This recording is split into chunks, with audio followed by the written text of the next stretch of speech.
Hey coucou, c'est Amiris Guidance Énergie. Bonjour et bienvenue à toi sur ta chaîne de tes rendez-vous guidance. On se retrouve aujourd'hui pour vous, mes très chers amis, pour faire le tirage de la pleine lune du 21, enfin dans la nuit du 20 au 21 septembre 2021. J'espère que vous allez toutes et tous très bien. Moi, je suis très heureuse de vous retrouver aujourd'hui. Donc, on va regarder pour cette pleine lune qui est en axe Poisson Vierge. Donc, la pleine lune se fera du côté Poisson et le soleil, donc en opposition, sera dans la Vierge. Voilà. C'est un axe assez exigeant. C'est une grosse pleine lune. Donc, on va voir les messages que l'on nous donne avec ça. Je vous rappelle que je ne suis pas astrologue. Donc, si vous voulez en savoir plus sur les transits, sur ce qui se passe dans le ciel, je vous invite à aller voir des astrologues. Dans mon onglet chaîne, j'en suis quelques-uns que j'apprécie pour leur lecture. Donc, je vous invite à aller les découvrir si ça peut vous aider et vous parler. Voilà, pour nous, on va regarder ensemble le tarot de Marseille. On va regarder en complément le lunologie. Et puis après, on ira voir au niveau pro, au niveau relationnel et sentimental. Et puis je ne sais pas trop la suite en fonction du temps de la guidance et des messages. Surtout, on verra si on rajoute l'oracle des miroirs, etc. Après, on aura des petits conseils. Ok, voilà les amis, qu'est-ce que je voulais vous dire? Que vous avez, ça y est, enfin, j'ai terminé tous les taroscopes de septembre pour tous les signes, donc je vous invite à aller les consulter si ce n'est pas déjà fait, si ça peut vous apporter des éléments complémentaires. Et puis, vous avez la guidance de la semaine, bien sûr, même si, voilà, pour moi, le tirage de pleine lune est très personnel comparé au tirage de la semaine qui est plus comment dire, général avec l'extérieur, je dirais. Les tirages de lune, pour moi, c'est vraiment dans une orientation de développement personnel. Ok ? Voilà les amis, je tiens à vous remercier infiniment pour votre fidélité, pour vos abonnements, pour vos likes, pour votre soutien, pour votre présence, pour vos messages d'amour, pour vos partages aussi que je sais très nombreux. Je vous en remercie infiniment. Pour les nouveaux, bienvenue, belle découverte. J'espère que vous aurez des messages et que ça vous plaira. Et si c'est le cas, n'hésitez pas à vous abonner et à cliquer sur la petite cloche pour recevoir dans votre fil d'actualité les prochaines publications et ne rien louper. Voilà les amis, dernière chose, comme toujours, vous prenez uniquement ce qui vous parle et ce qui résonne avec vous. Vous laissez bien le reste de côté. Vous n'hésitez pas à adapter à votre situation. Les exemples que je donne restent toujours des exemples. Je compte sur vous pour garder votre bon discernement, pour ne jamais oublier que vous avez toujours votre libre arbitre et que vous avez la responsabilité de votre vie. On y va, c'est parti. Allez, j'ai sorti la carte donc de équilibrer spiritualité et sens pratique, pleine lune en Poisson. On va aller voir ce qu'elle nous dit déjà. On va commencer par ça. Alors, avez-vous la tête dans les nuages au point de perdre contact avec la réalité? Si oui, considérez cette carte comme le signe de redoubler d'attention et de faire un effort concerté pour avancer vers vos objectifs. Plus vous ferez des petits pas en avant, mieux ce sera. Il est temps de trouver un équilibre interne entre vos rêves et vos responsabilités. Méditez sur votre question et les solutions à votre problème vous apparaîtront plus clairement. Si vous êtes dans une situation délicate à force de jouer les martyrs, cette carte est un message du cosmos que vous laissiez tomber l'affaire pour le bien de tous. En phase avec la lune, méditez tous les jours et voyez ce qui vient, des réponses arrivent. Signification supplémentaire pour cette carte. Vous êtes dans un état hyper romantique mais pas très réaliste. Suivez votre intuition, elle ne vous laissera pas tomber. Au pire, cette carte peut vous annoncer la fin d'un rêve. La personne pour qui vous consultez est une âme sœur. Évitez la consommation de stupéfiants. Ok, l'enseignement. Les poissons sont les derniers signes du zodiaque et la pleine lune marque symboliquement les fins. La lune pleine en poisson indique que c'est le moment de plonger au cœur de vos émotions. Le sens pratique n'a pas sa place avec les énergies impressionnantes et sans limite des poissons. Sentez où vous devez aller. Les capacités médiumniques sont affinées et les âmes sœurs se rencontrent. C'est le moment d'envoyer vos souhaits à l'univers sans peur. Voilà ce que nous indiquait la carte. Allez, on va aller voir de suite. Le chat est exciting là. Ma douce, tu fais quoi? Qu'est-ce que tu fais? Allez, on y va. Voilà, c'est bien ce que je me disais. Ça m'inquiète. Ça m'inquiète. Allez, viens par là. Viens. Oui, vas-y, installe-toi là. Voilà, excusez-moi. Alors, le focus sur vous. Donc, en sachant qu'en pleine lune, je vous rappelle rapidement, donc on a le début de la nouvelle lune qui est arrivée en Vierge il y a 15 jours. Donc, le principe était d'émettre des intentions pour démarrer un cycle. D'accord? Ensuite, on arrive à la pleine lune. À la pleine lune, donc, on était sur une phase montante. Donc là, normalement, on a mis pas mal de choses en place pour que nos intentions se matérialisent. Lorsque l'on arrive à la pleine lune, on a une possibilité de récolte par rapport aux intentions que l'on a posées il y a 15 jours, mais également de voir ce qui bloque.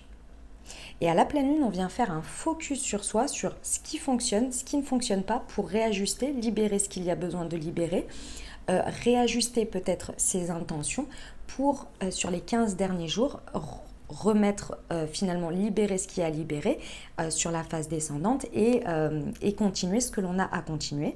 Et après, on repart sur un nouveau cycle et pourquoi pas sur de mêmes intentions, mais réajuster et ainsi de suite pour arriver le chat a besoin de câlin, à la phase finale de ce que vous voulez. D'accord? Donc le focus sur soi, l'ermite, ok. Ce sur quoi on peut s'appuyer, ok. Et le défi, la force. Ok, très bien. Allez, c'est parti, on y va. Le focus sur soi, c'est l'ermite. Donc ici, ce que l'on nous indique, c'est qu'il est important ici, il va être préférable à l'intérieur de soi d'aller chercher une vérité seule. Là, il y a une introspection à faire par rapport à quelque chose que vous seul devez découvrir à l'intérieur de vous. Il y a une vérité, il y a quelque chose qui a besoin d'être mis en lumière. Cette pleine lune, elle vient faire un focus comme toutes les pleines lunes, hein. Le soleil éclaire la lune. Le principe, c'est vraiment de venir mettre un focus sur quelque chose. Et là, ce que l'on nous indique avec l'ermite, c'est qu'il y a un besoin d'introspection, un besoin de méditation, un besoin de recevoir les messages, exactement comme la carte des poissons l'indiquait avec l'ermite, pour aller chercher sa vérité. Donc là, ce que l'on nous indique sur ce focus, c'est vraiment de se recentrer sur soi, en fonction de la situation ou des intentions que vous désirez. Ici, il y a un besoin de repli, il y a un besoin peut-être d'isolement aussi, pour aller justement comprendre et chercher sa vérité ici, à l'intérieur de soi, comprendre ce qui fonctionne, ce qui ne fonctionne pas, ce qui est aligné, ce qui n'est pas aligné, aller vraiment chercher comme l'ermite une vérité. L'ermite, vous voyez, il regarde dans le passé. Il y a quelque chose à aller comprendre de ce que vous avez vécu, peut-être sur ces 15 derniers jours, peut-être à plus long terme par rapport à ce que vous désirez, mais il y a vraiment quelque chose à comprendre ici, à conscientiser. C'est vraiment le principe, c'est ici, c'est de conscientiser. Et ça va arriver grâce à des messages, grâce au fait de bien vouloir se regarder en face, se regarder à l'intérieur et bien vouloir aller voir ce qui se passe, ce qui s'est passé et ce que l'on ne veut pas d'une certaine manière voir ou peut-être accepter ou comprendre ou une leçon. En tous les cas, il y a vraiment quelque chose à comprendre ici avec soi, envers soi et uniquement soi. Donc là, c'est vrai que tout ce qui va être méditation, rituel, temps de calme, je dirais, de réalignement pour entendre les messages à l'intérieur de soi. Il y a peut-être aussi une idée dans les rêves, dans les choses comme ça, où on va avoir des messages et ça va être important parce que notre inconscient veut nous parler ici. D'accord ? Ce sur quoi on peut s'appuyer, c'est très fort. Ayez confiance en votre capacité de débloquer, de dépasser des blocages psychologiques. Ici, avec la transformation à l'envers, on nous indique bien que notre force, c'est que on sait que lorsque l'on prend conscience que l'on a un blocage psychologique face à une situation, et le blocage psychologique, il est sur quoi? Il est sur, par exemple, une situation que l'on ne veut pas accepter ou que l'on ne veut pas voir telle qu'elle est pour nous aider à avancer. Et ici, avec l'ermite, c'est vrai qu'il y a peut-être quelque chose que vous ne voulez pas voir sous un certain angle, vous ne voulez peut-être pas aller voir parce que vous avez peut-être peur d'avancer avec cette vérité. On est tous pareils, il y a des choses il y a des fois on ne veut pas revenir dessus, on ne veut pas voir, on ne veut pas... parce qu'on se dit, mais si je... C'est inconscient, hein, tout ce que je vous dis, mais si on va voir ça sous cet angle, c'est terminé derrière. Soit c'est terminé, c'est fini la situation parce qu'on ne peut plus s'y accrocher, ou soit cette vérité-là, on sait que ça va apporter une transformation. Et cette transformation, on en a peur. Et ici, ce que l'on vous dit, c'est que votre force, c'est de transcender ça, de transformer ça. Ici, avec la carte à l'envers de la transformation, c'est extrêmement positif. C'est-à-dire que notre force, ici à tous, le message énergétique que l'on me donne, c'est que vous avez une capacité de transcender les blocages psychologiques, les blocages que vous faites à l'intérieur de vous.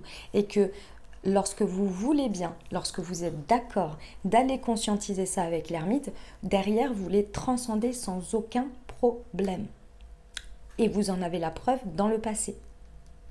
Peut-être que vous n'arrivez peut-être pas à les voir, alors essayez d'aller revoir le passé, des situations que vous avez dépassées peut-être, enfin peut-être sûr, mais allez voir peut-être dans un premier temps les situations que vous avez réussi à dépasser et regardez comment à un moment donné vous étiez focus sur quelque chose et puis à un moment donné vous avez bien voulu voir quelque chose en face, vous avez bien voulu accepter et le blocage s'est défait et hop derrière vous avez transcendé ça et les choses, l'avenir est arrivé et finalement les peurs que l'on avait de comment ça allait se transformer se sont transformées dans tous les cas. Regardez ce que vous avez fait, regardez comment vous avez dépassé ça et ensuite allez voir le nœud du problème. Le challenge, c'est la force. Alors oui, c'est la force parce que effectivement, donc là ici vous voyez, ça c'est les cartes de Vierge. L'ermite ici, c'est la carte de la Vierge, une transcendance psychologique. Ça fait bien partie de la méthodologie de la Vierge, parce que je vous rappelle qu'on est sur axe Vierge-Poisson, d'accord? Donc c'est ici, moi ce que je ressens, c'est que les poissons, l'énergie du poisson va nous aider à aller nettoyer en profondeur, dans les eaux des profondeurs, nos émotions, ce que l'on n'a pas envie forcément de remuer, de remonter à la surface, vous voyez. Et là, ici, l'énergie de la Vierge en face va venir avec toute sa méthodologie, avec toutes ses énergies méthodiques, analytiques, et plein d'autres aussi, et guérisseuses aussi, hein, parce que ça fait partie des énergies de la Vierge, venir nous aider à mettre du tri dans tout ça.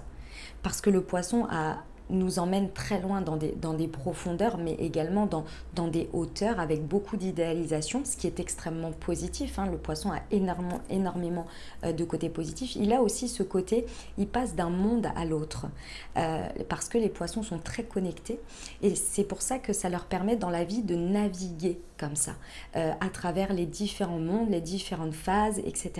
Cette énergie-là, couplée à la Vierge, va permettre vraiment d'aller dans ces profondeurs et d'aller mettre de la méthode dans tout ça pour apporter l'énergie nécessaire pour pouvoir dépasser.